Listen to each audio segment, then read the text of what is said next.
নমস্কাৰ শ্ৰদ্ধাৰ সাংবাদিক বন্ধুসকল, আজি আমাৰ সংবাদমেল পতাৰ মূল বিষয়বস্তুটো হৈছে ই ৰিক্সা আৰু মেজিকৰ মাজত আজি বহুদিনৰ পৰা সংঘাতৰ সৃষ্টি হৈ আছে। এই সংঘাতৰ বিষয়টো আমি চৰকাৰ আৰু প্ৰশাসনৰ দৃষ্টিগোচৰ কৰোৱা। যিহেতু আমি গেলেকী আৰু হালুৱাটিং লাইনটো প্ৰায় 25 কিলোমিটাৰ 15 কিলোমিটাৰ ৰাস্তা 24খন মেজিক চলাই প্ৰত্যেকে নিজৰ নিজৰ ঘৰৰ পৰিয়াল পোহপাল দি আহিছোঁ আৰু আমাৰ ইয়াৰ সকলো সদস্যই মেজিক চলাই নিজৰ পৰিয়াল পৰিচালনা কৰি আহিছে। কিন্তু বিগত 2 বছৰৰ পৰা আমাৰ লাইনটোত কিছু বেটেৰী ৰিক্সা আহি চলিবলৈ আৰম্ভ কৰিছে, যিসকলে আমাৰ লাইনটোত যথেষ্ট বিশৃংখলতাৰ সৃষ্টি কৰিছে, যাৰ ফলত আমাৰ দৈনন্দিন আমাৰ বিভিন্ন ধৰণৰ হাই কাজিয়া সংঘাতৰ সৃষ্টি হৈছে।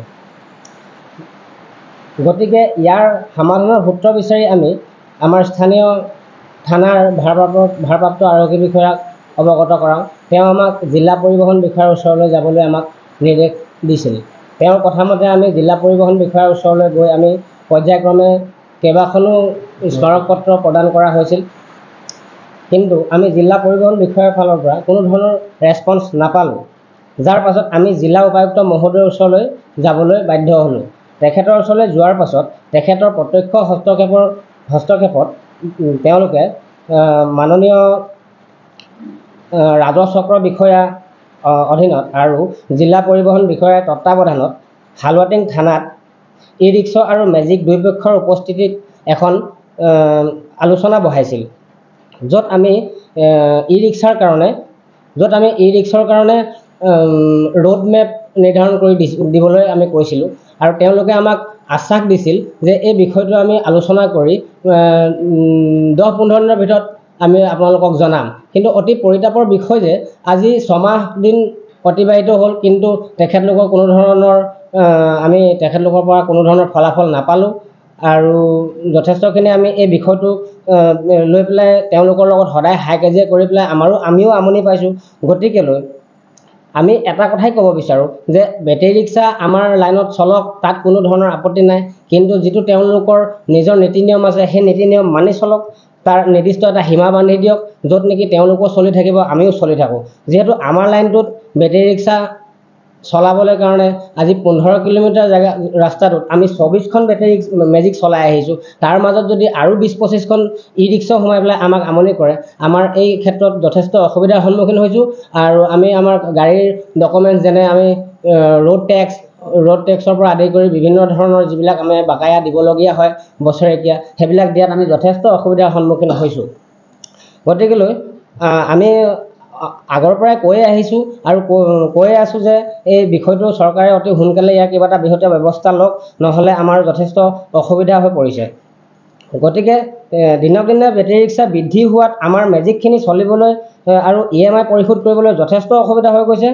আৰু অন্যথা আমি আমাৰ ফালৰ পৰা আমি কৰিছোঁ, তেওঁলোকে যদি কোনো ধৰণৰ ব্যৱস্থা গ্ৰহণ নকৰে তেনেহ'লে আমাৰ 24খন মেজিকৰ 24খন RC আমি কেঞ্চেল কৰিম আৰু তেওঁলোকে আমাক কেঞ্চেল কৰাৰ ব্যৱস্থা কৰি দিয়ক। আমি জিলা পৰিবহণ বিষয়াক আমি এই বিষয়টো লৈ পেলাই আবেদন কৰিম আৰু আমি তেতিয়া এই লাইনটোত আমি 24টা পৰিয়ালে আমি বেটেৰী ৰিক্সা চলাই পেলাই, কাৰণ যিহেতু আমি বছৰেকত 7,500 টকাকৈ আমি বছৰেকীয়া কৰ দি আহিছোঁ আৰু তেওঁলোকৰ বছৰেকীয়া কৰ হৈছে মাত্ৰ 600 টকা আৰু তেওঁলোকৰ কোনো ধৰণৰ ইঞ্চুৰেঞ্চ পলিউশ্যনৰ কোনো কথা নাই। আমি প্ৰত্যেকটো বস্তুতে আমি কেলকুলেশ্যন কৰিবলৈ যাওঁ তেনেহ'লে আমি প্ৰত্যেক বছৰে আমি 40,000 পৰা 50,000 টকা এখন মেজিকৰ পৰা আমি দি আহিছোঁ চৰকাৰক।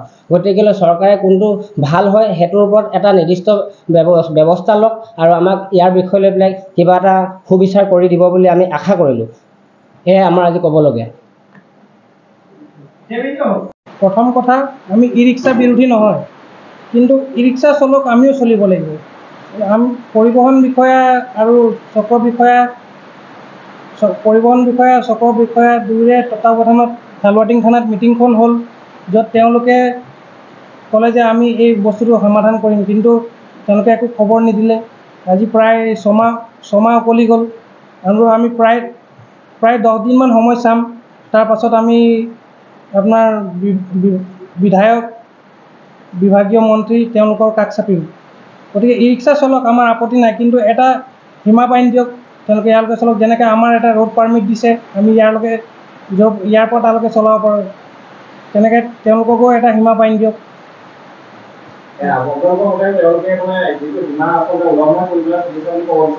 হয় হয়, তেওঁলোকে তেওঁলোকৰ আচলতে পাৰ্মিট বোলা বস্তুটো নাথাকে। তেওঁলোকে আচলতে ৰোড কানেক্ট কৰিব লাগে, কিন্তু তেওঁলোকে মূল পথত চলিছে। যেনেকৈ আমাৰ পাৰ্মিট থকা গাড়ীখিনি আমাৰ ধৰক গেলেকীৰ পৰা হালৱাটিঙলৈকে পাৰ্মিট আছে, তেওঁলোকৰ কোনো পাৰ্মিট নাই। তেওঁলোকে গেলেকীৰ পৰা আমগুৰিলৈকে চলি দিছে, আমিতো যাব নোৱাৰিছোঁ আমগুৰিলৈকে। নেশ্যনেল হাইৱেত চলি আছে, মূল পথত চলি আছে। আমাৰ মতেতো তেওঁলোকৰ পাৰ্মিট বোলা বস্তুটো নাই। তেওঁলোকে এটা নিউজত আমিতো চাই থাকোঁ, তেওঁলোকে গলিত চলিব লাগে বা তেওঁলোকে মূল পথটো কানেক্ট কৰিব লাগে। অন্যান্য জিলাবিলাকত যেনেকৈ ই ৰিক্সাৰ ওপৰত প্ৰশাসনে পদক্ষেপ লৈছে, আমাৰ শিৱসাগৰ জিলাত বিশেষকৈ আমাৰ এই সীমামূৰীয়া অঞ্চলৰ বৰ্ডাৰ ৰাস্তাটোত কোনো ধৰণৰ পদক্ষেপ লোৱা নাই। বহুবাৰ আমি স্মাৰকপত্ৰ দিছোঁ জিলা পৰিবহণ বিষয়া মহোদয়ক আৰু উপায়ুক্ত মহোদয়কো।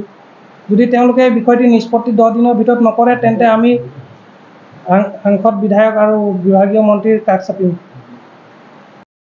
আমি সমূহ গেলেকী হালৱাটিং মেজিক সন্থাৰ তৰফৰ পৰা এই সংবাদমেলৰ যোগেদি চৰকাৰ প্ৰশাসনক অৱগত কৰাওঁ যে অনাগত 10 দিনৰ ভিতৰত যদি আমাৰ দাবীসমূহ পূৰণ নকৰে, তেন্তে আমি যিকোনো ধৰণৰ গণতান্ত্ৰিক কাৰ্যসূচী ল'বলৈ বাধ্য হ'ম। আপুনিও হাতত লৈছে নেকি ডাঙৰ ডাঙৰ কনষ্ট্ৰাকশ্যনৰ কাম? আপুনিও হাতত লৈছে নেকি ডাঙৰ ডাঙৰ প্ৰজেক্টৰ কাম? চিমেণ্ট ফেক্টৰী, ডাঙৰ ডাঙৰ ব্ৰিজ, ৰিফাইনাৰী প্লাণ্টকে আদি কৰি যিকোনো কনষ্ট্ৰাকশ্যনৰ কামৰ বাবে প্ৰয়োজন হয় ভিন্ন টাইপৰ ক্ৰেন ছাৰ্ভিচৰ। গতিকে এতিয়াই যোগাযোগ কৰক ক্ৰেনেক্স ক্ৰেন হায়াৰিঙক, য'ত crane available up to 500 tons capacity. যোগাযোগ নম্বৰ 036140522218 অথবা 9101145560 অথবা 9085099815। ঠিকনা ঘোষ এপাৰ্টমেণ্ট, ৰুম নং 2, 2nd floor, opposite Guwahati refinery, main gate, Noonmati.